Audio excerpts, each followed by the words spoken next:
नमस्कार बांधकाम कामगार मित्रांनो, स्वागत आहे आपल्या एम एस कॉर्नर या मराठी युट्यूब चॅनलमध्ये।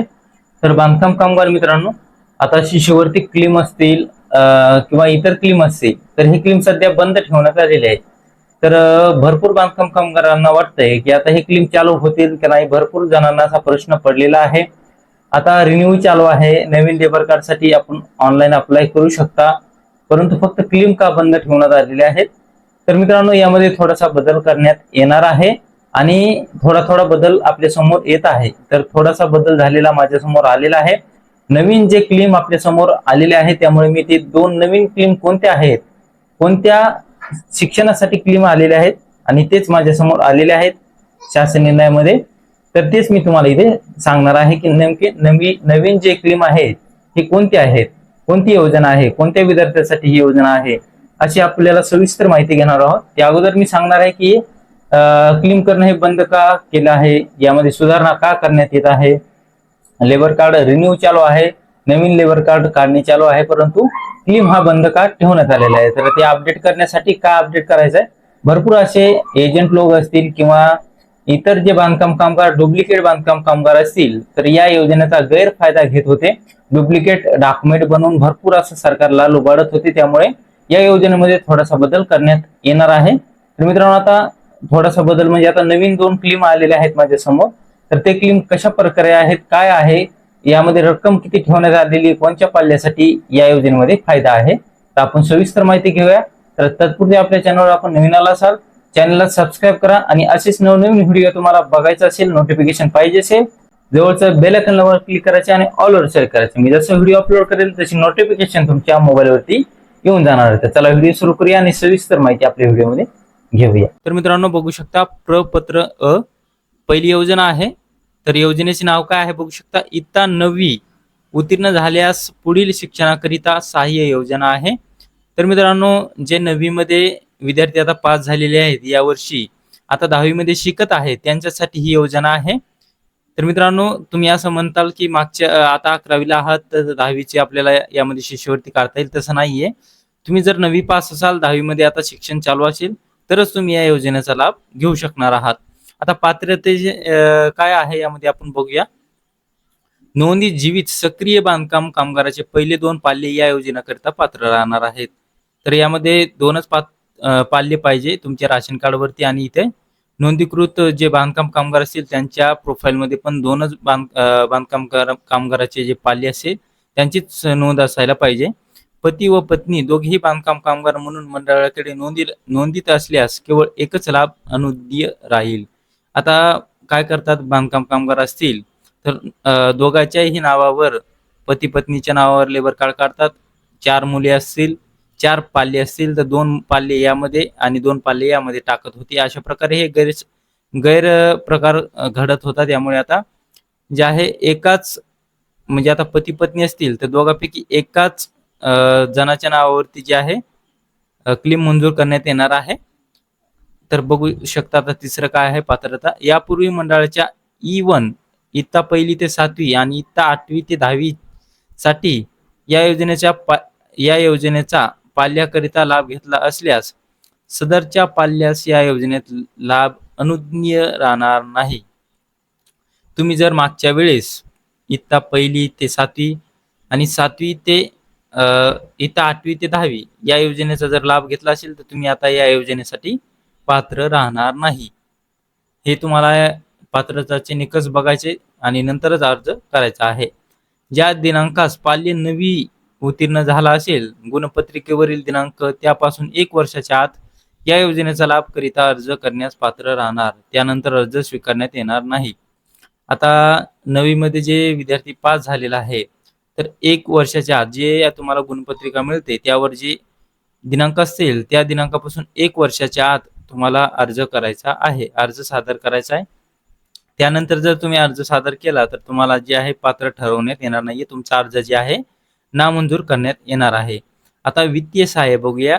सदर योजनेअंतर्गत रक्कम 20,000 रुपये प्रति पाल्य इतकी लाभाची रक्कम बांधकाम कामगाराच्या बँक खात्यात वर्ग करण्यात येईल। आता जर तुमचे 2 पाल्य असतील, दोन्ही पाल्य 9वी उत्तीर्ण झाले असतील, 10वी मध्ये असतील तर त्यांना प्रत्येकी 20,000 रुपये एवढी रक्कम मिळणार आहे, म्हणजे 40,000 रुपये 2 पाल्याकरिता। परंतु दोन पाल्य सोबतच शिकायला कधीही नसतात. फक्त जुळे जर असतील तरच शिकायला सोबत असतात. अशा प्रकारे योजना आहे तुमच्या एका पाल्यासाठी. ही योजना सध्या काम करते. त्यासाठी तुम्ही तुमचं जर पाल्य 9वी मध्ये पास झाला असेल, आता या वर्षीच तुम्ही लवकरात लवकर क्लिम टाकून द्या. आता सध्या क्लिम चालू होणार आहेत. थोडे थोडे बदल यामध्ये आपल्या समोर येणार आहेत आणि संपूर्ण बदल करण्यात झाल्यानंतर ही साईट व्यवस्थित चालू करण्यात येणार आहे आणि नवीन क्लेम तुम्ही टाकू शकता. आता मित्रांनो, यामध्ये कागदपत्रे काय लागणार आहेत? पाल्याचे आधार कार्ड तुम्हाला लागणार आहे.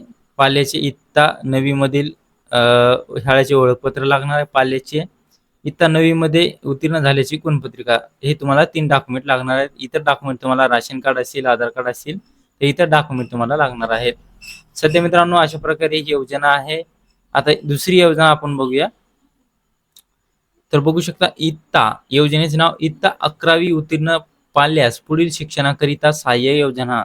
आता इयत्ता 11वी, आता 11वी मध्ये जे विद्यार्थी पास झालेले आहेत, तर आता ते 12वी मध्ये गेले असतील. आता 12वी मध्ये जे शिकत असतील विद्यार्थी, आता चालू शिक्षण त्यांचं 12वी मध्ये असेल, त्यांच्यासाठी ही योजना आहे. आता पात्रताचे निकष काय बघू शकता. नोंदित जीवित सक्रिय बांधकाम कामगारांची पहिले 2 पाल्ये या योजनाकरिता पात्र राहतील. 2च पाल्याकरिता ही योजना आहे. आणि मित्रांनो, असं बघू शकता, पती व पत्नी दोघेही बांधकाम कामगार म्हणून मंडळाकडे नोंदीत असल्यास केवळ एकच लाभ अनुज्ञेय राहील. आता काय करतात, दोघेही पती पत्नी जर नोंदणीकृत असाल तर 4 पाल्य असतील तर 2 पाल्य यांच्या नावावर, 2 पाल्य याच्या नावावर, असं करायला इथे जमणार नाहीये. कोणत्याही 2 पाल्याचे या योजनेचा लाभ घेणार आहेत आणि कोणत्याही पती किंवा पत्नीच्या नावावर लाभ घेऊ शकणार आहेत. यापूर्वी मंडळाकडे E1 इयत्ता 1ली ते 7वी आणि इयत्ता 8वी ते 10वी साठी सहाय्य, E2 इयत्ता 10वी आणि इयत्ता 12वी मध्ये किमान 50% गुण प्राप्त साठी सहाय्य, E3 इयत्ता 11वी ते 12वी साठी सहाय्य योजना पाल्याकरिता लाभ घेतला असल्यास सदरच्या पाल्यास या योजनेसाठी लाभ अनुज्ञेय राहणार नाही. तुम्ही आता या योजनेचा लाभ जर घेतला असेल तर बघू शकता, 50% गुण तुम्हाला जर प्राप्त झाले असतील 10वी मध्ये आणि त्या योजनेचा लाभ घेतला असेल तर तुम्ही या योजनेसाठी पात्र राहणार नाही. इयत्ता 11वी ते 12वी साठी सहाय्य योजनेच्या पाल्याकरिता लाभ घेतला असल्यास तुम्ही या योजनेसाठी जे आहे पात्र राहणार नाही. 11वी मध्ये जर तुम्ही लाभ घेतला असेल तर तुम्ही या योजनेमध्ये पात्र राहणार नाही. आता बघू शकता, ज्या दिनांकास पाल्य इयत्ता 11वी उत्तीर्ण झाला असल्यास गुणपत्रिकेवरील दिनांक त्यापासून 1 वर्षाच्या आत या योजनेच्या लाभाकरिता अर्ज करण्यास पात्र राहील. त्यानंतर अर्ज स्वीकारण्यात येणार नाही. आता तुम्ही या योजनेसाठी अर्ज करायचा आहे. तुमचा आता पाल्य जर 12वी मध्ये शिकत असेल, 11वी पास झाले असेल, 11वी पास झाल्यानंतर तुमची गुणपत्रिका येते. त्या गुणपत्रिका जेव्हापासून तुम्हाला भेटली तेव्हापासून तुम्हाला 1 वर्षाच्या आत जे आहे अर्ज करायचा आहे या योजनेसाठी. 1 वर्षानंतर केला तर तुम्हाला जे आहे नामंजूर, तुमचा अर्ज नामंजूर करण्यात येईल. तुम्ही या योजनेस पात्र राहणार नाही. असे पात्रताचे निकष होते. आता वित्तीय सहाय्य तुम्हाला यामध्ये सदर योजनेअंतर्गत रक्कम 25,000 प्रति पाल्य इतक्या लाभाची रक्कम बांधकाम कामगाराच्या बँक खात्यात वर्ग करण्यात येईल. आता तुमचे 2 पाल्य असतील, दोन्ही 12वी मध्ये आता सध्या शिकत असतील, सध्या शिकत असतील तर त्यांना 25,000 रुपये इतकं सहाय्य मिळणार आहे. जर तुमचा आता दोन्ही पाल्य एकत्र नसतात शिकायला, कोणताही एक पाल्य शिकायला असेल 12वी, तर त्यांना हे 25,000 रुपयाची जी आहे योजनामध्ये ते पात्र असणार आहे. हे पात्रतेचे निकष तुम्ही यामध्ये बसत असाल तर तुम्ही 25,000 रुपये एवढा अर्थसहाय्य मिळू शकता. आवश्यक कागदपत्रे काय आहेत? पाल्याचे आधार कार्ड, ओळखपत्र, पाल्याची इयत्ता 11वी मधील शाळेचे ओळखपत्र, पाल्याची इयत्ता 11वी मधील उत्तीर्ण गुणपत्रिका जे आहे लागणार आहे. अशा प्रकारे हे डॉक्युमेंट लागतील. इतर डॉक्युमेंट बँक पासबुक असेल, इतर डॉक्युमेंट जे आहे आपल्याकडे उपलब्ध असतात. तर अशा प्रकारे ह्या 2 योजना सध्या आपल्या समोर आलेल्या आहेत. हळूहळू योजना आपल्या समोर येत आहेत आणि संपूर्ण योजना चालू करणे झालं तर ही वेबसाईटवर क्लेम करण्यासाठी वेबसाईट चालू करण्यात येणार आहे. तर मित्रांनो, अशा प्रकारे ही अपडेट होती. तुम्हाला अपडेट कशी वाटली नक्की सांगा आणि कमेंट बॉक्समध्ये तुम्हाला काही या योजनेविषयी विचारायचं असेल तर नक्की विचारा. त्याचा रिप्लाय मी नक्की देईल. भेटूया पुढच्या वेळेमध्ये. तोपर्यंत जय शिवराय, जय महाराष्ट्र, जय हिंद.